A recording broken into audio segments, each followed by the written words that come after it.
Kalau mulutmu yang berbicara, maka yang dengar adalah telinga. Tetapi kalau hatimu yang berbicara, yang mendengar juga hati.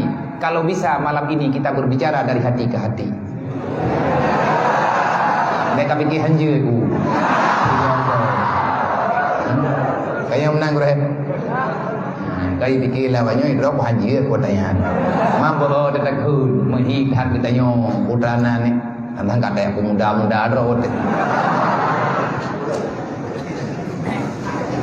Tanya bak kayak buatnya bubrat payah tanda kulin ro-ro. Manye tanyo gemel lima te. Manye gemel wate tawa bujir ke urang.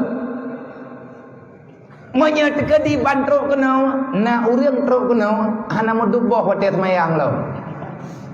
Lo inoi dah kuta geruang termasuk inoi dayah hidayah kuta geruang di dayah Darul Munawarahnya ilong ku pegah dro ku lahir